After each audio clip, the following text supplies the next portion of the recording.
ओम भगवते वासुदेवाय नमः। नमस्कार मित्रों, राधे राधे। एक बार फिर से आप सभी का हार्दिक अभिनंदन करती हूँ अपने YouTube चैनल पर। तो दोस्तों, आज हम आपको सुनाने जा रहे हैं बैसाख मास महात्म्य का 7वां अध्याय। इस अध्याय में राजा पुरुषा को भगवान का दर्शन और उनके द्वारा भगवत स्तुति और भगवान के वरदान से राजा की साजिश मुक्ति बताई गई है। तो दोस्तों, चलिए कथा को प्रारंभ करते हैं। श्रुतदेव कहते हैं, परमात्मा भगवान नारायण 4 भुजाओं से सुशोभित थे। उन्होंने हाथों में शंख, चक्र, गदा और पद्म धारण कर रखे थे। वे पीताम्बर धारण करके वनमाला से विभूषित थे। भगवती लक्ष्मी तथा एक पार्षद के साथ गरुड़ की पीठ पर विराजित थे। उनका दुसह तेज देखकर राजा के नेत्र सहसा मुद गए। उनके सब अंगों में रोमांच हो आया और नेत्रों से अश्रु की धारा प्रभावित होने लगी। भगवत दर्शन के आनंद में उनका हृदय सर्वथा डूब गया और उन्होंने तत्काल आगे बढ़कर भगवान को साष्टांग प्रणाम किया और फिर प्रेम विहल नेत्रों से जगदीश्वर श्री हरि को बहुत देर तक निहार कर उनके चरण धोए और उस जल को अपने मस्तक पर धारण किया। उन्हीं चरणों की धोवन रूपा से श्री गंगा जी ब्रह्मा जी सहित तीनों लोकों को पवित्र करती है। तत्पश्चात राजा ने महान वैभव से बहुमूल्य वस्त्र, आभूषण और चंदन से हार, धूप, दीप तथा अमृत के समान नैवेद्य के निवेदन आदि से एवं अपने तन, मन, धन और आत्मा का समर्पण करके अद्वितीय पुराण पुरुष भगवान विष्णु का पूजन किया।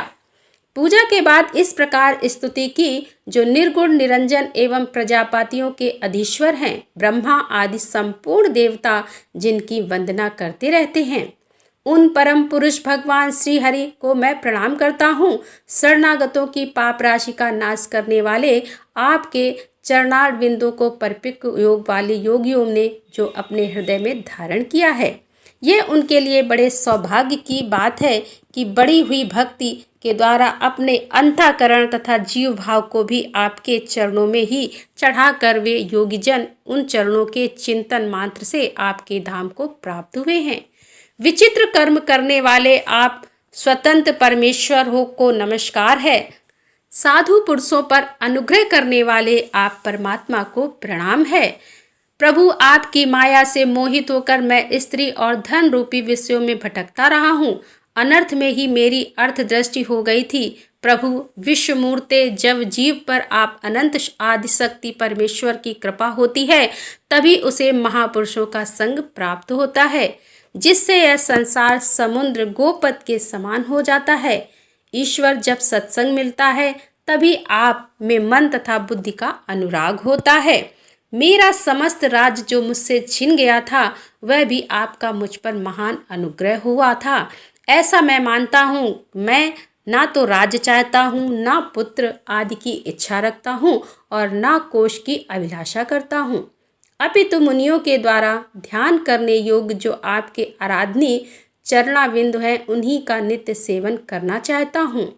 देवेश्वर जगत निवास, मुझ पर प्रसन्न होइए, जिससे आपके चरण कमलों की स्मृति बराबर बनी रहे तथा स्त्री, पुरुष, खजाना एवं आत्मीय कहे जाने वाले सब पदार्थों में जो मेरी आसक्ति है, वह सदा के लिए दूर हो जाए। भगवान, मेरा मन सदा आपके चरणार बिंदु के चिंतन में लगा रहे। मेरी वाणी आपकी दिव्य कथा के निरंतर वर्णन में तत्पर हो। मेरे ये दोनों नेत्र आपके श्री विग्रह के दर्शन में, कान कथा श्रवण में तथा रसना आपके भोग लगाए हुए प्रसाद के आस्वादन में प्रवृत्त हो। प्रभु, मेरी नासिका आपके चरण कमलों की तथा आपके भक्तजनों के गंध, विलेपन आदि की सुगंध लेने में और दोनों हाथ आपके मंदिर में झाड़ू देने आदि की सेवा में हो। दोनों पैर आपके तीर्थ और कथा स्थान की यात्रा करने में तथा मस्तक निरंतर आपको प्रणाम करने में संलग्न रहे। मेरी कामना आपकी उत्तम कथा में और बुद्धि अनहृष आपका चिंतन करने में तत्पर हो। मेरे घर पर पधारे हुए मुनियों द्वारा आपकी उत्तम कथा का वर्णन तथा आपकी महिमा का गान होता रहे और इसी से मेरे दिन बीतते रहें। विष्णु एक क्षण तथा आधे पल के लिए भी ऐसा प्रसंग न उपस्थित हो जो आपकी चर्चा से रहित हो।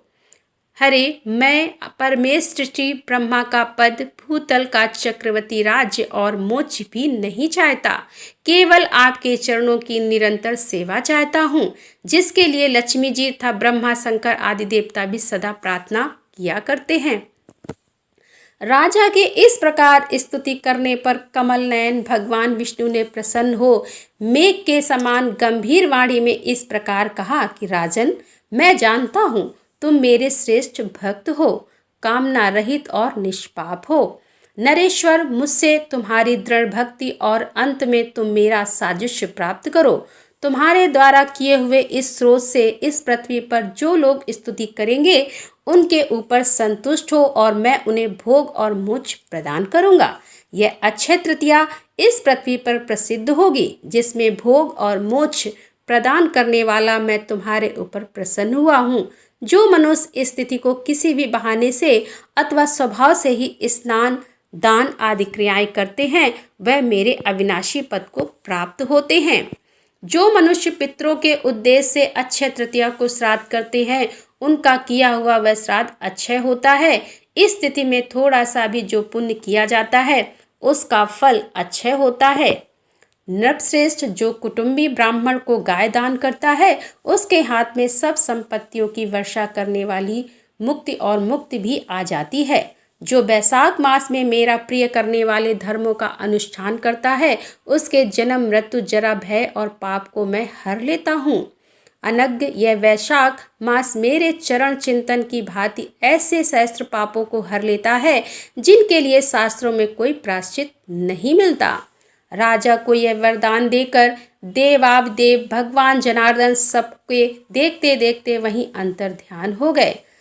इसके बाद राजा पुरुषा सदा भगवान में ही मन लगाए हुए उन्हीं की सेवा में तत्पर रहकर इस पृथ्वी का पालन करने लगे।